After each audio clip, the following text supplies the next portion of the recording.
Assalamualaikum warahmatullahi wabarakatuh. Bertemu kembali kita dalam matematik tingkatan 3 bab 9. Hari ini kita masuk part ketujuh, bahagian ketujuh, iaitu penyelesaian masalah bahagi garis lurus. Okey.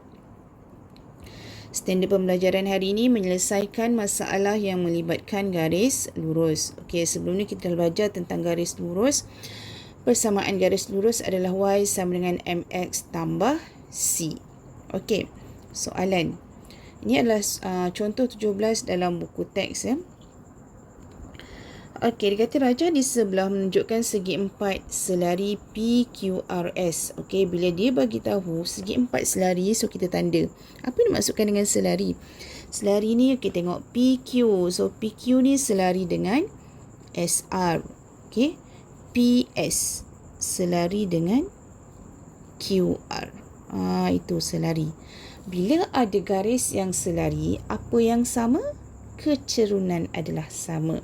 Jadi daripada gambar rajah ni kita tahu kecerunan PQ sama dengan kecerunan RS. Okey.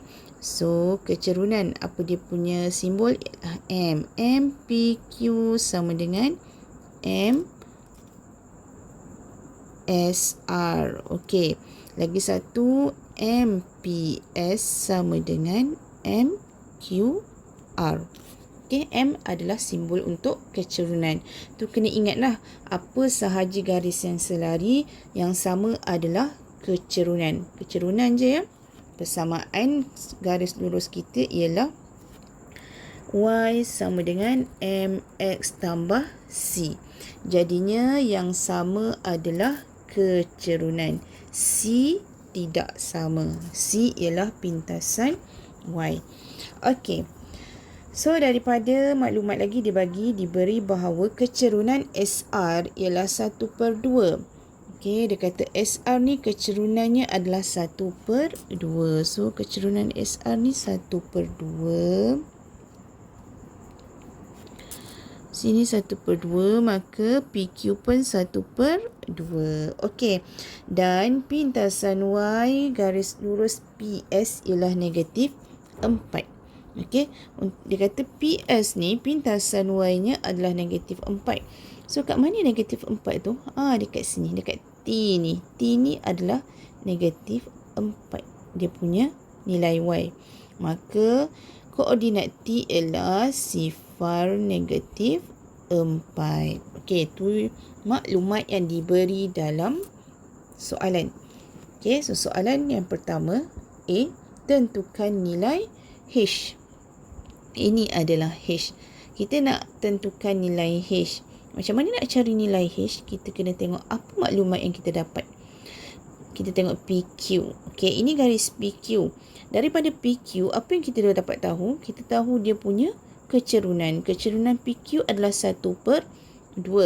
Okey, kecerunan PQ adalah 1/2. Kita tahu koordinat P ialah negatif 4, 6 dan koordinat Q sifar H. Jadi, kita boleh cari nilai H melalui kecerunan. Okey, sebelum tu kena ingat apa dia rumus kecerunan. Rumus kecerunan M sama dengan Y2 tolak Y1 per dengan X2 tolak X1. So, kita ada dua titik ni. Kita tulis X1, Y1. Yang ini X2, Y2. So, kita masukkan dalam persamaan. Okey. So, Y2 kita berapa? Y2. Okey, Y2 H.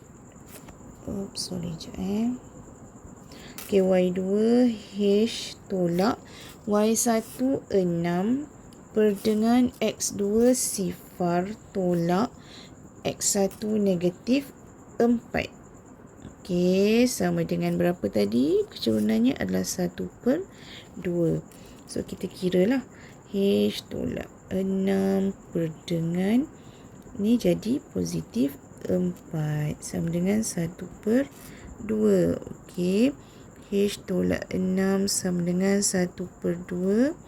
4 pergi sini jadi darab. Okey, lepas tu boleh matikan jadi 2. H tolak 6 sama dengan 2. So, H sama dengan 2 tambah 6. H sama dengan 8. So, kita dapat H sama dengan 8. Jadi, H ni adalah 8. So, Q ialah 08. Okey, faham? So, itu soalan A. Okey, kita teruskan ke soalan B. Okey, soalan B. Okey, kita pergi kat sini. Okey, soalan B dia kata tentukan persamaan garis lurus PS. Okey, ini PS. Tadi kita dah tahu daripada sini T ni ialah sifar negatif 4. Okey. Okey, T ialah sifar negatif 4. Okey. Jadi kita nak cari persamaan garis lurus PS. Okey, sebelum tu kita nak kena ingat kembali apa dia persamaan garis lurus. Okey, persamaan garis lurus ialah Y sama dengan MX tambah C. Yang kita nak isi dekat sini adalah M dengan C. Y ni dah ada. Macam tu. M dengan C yang kita nak kena tahu berapa. Jadi, daripada persamaan PS ni, kita dah tahu dah dia punya C. Okey, di sini. Pintasan Y garis lurus PS ialah negatif 4. Dia dah bagi tahu. Jadinya, C ni kita dah tahulah negatif 4. Okey, yang kita nak cari adalah M. So, nak cari M, kita ada titik mana? S kita tak tahu koordinat dia apa. P kita dah tahu. T kita tahu. So, kita boleh guna titik T. Jadi, kita masih lagi guna M sama dengan Y2 tolak Y1 per dengan X2 tolak X1. Okey. Jadinya, tulislah dekat sini mana satu X1, Y1. Tulis X1, Y1, X2, Y2. Jadi, kita masukkan dalam persamaan. Okey, Y2 kita negatif 4 tolak Y1 6 per dengan X2 sifar tolak negatif 4. Okey. Negatif 10 per dengan positif 4. Jadi, akan jadi 5 per 2. So, ni negatif. Okey, jadinya kita punya M kita adalah negatif 5 per 2. Jadi, persamaan PS sama dengan Y sama dengan negatif 5 per 2X tolak 4. Daripada sini ya. Okey, faham? So, kita dah dapat dah. Ini adalah persamaan garis lurus PS. Okey.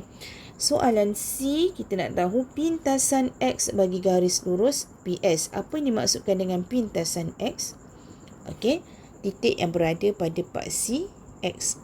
Ini garis lurus PS, pintasan X dekat sini. T ialah pintasan Y. Okey, kita boleh cari menggunakan persamaan ni. Persamaan Y sama dengan negatif 5 per 2X tolak 4. Persamaan kita tadi, Y sama dengan negatif 5 per 2X tolak 4. Jadinya, apa yang dimaksudkan dengan pintasan X? Ini pintasan X. X ada nilai, Y pula sifar. Jadi, kita masukkan sahaja nilai Y ni sama dengan sifar. Okey, so kita nak cari X. Okey, tolak 4. Okey, so pindahkanlah ni ya. Ni pindah ke sini. Negatif 5 per 2 pindah sini jadi positif 5 per 2X sama dengan negatif 4. So, negatif 5. Okay, cikgu salin semula. Sorry, tak ada negatif. Okay. 5 per 2X sama dengan negatif 4. So, 5X sama dengan negatif 4 darab 2. So, 5X sama dengan negatif 8. X sama dengan negatif 8 per 5. Jadi, X ini ialah pintasan X. Okey, jadi pintasan X Untuk apa? Untuk PS sama dengan negatif 8/5. Okey, faham? Okey, so kena ingat kembalilah macam mana nak cari M, macam mana nak, apa dia C, apa dia pintasan X, semua tu kena ingat kembali. Okey, so itu sahaja untuk hari ini. Assalamualaikum warahmatullahi wabarakatuh.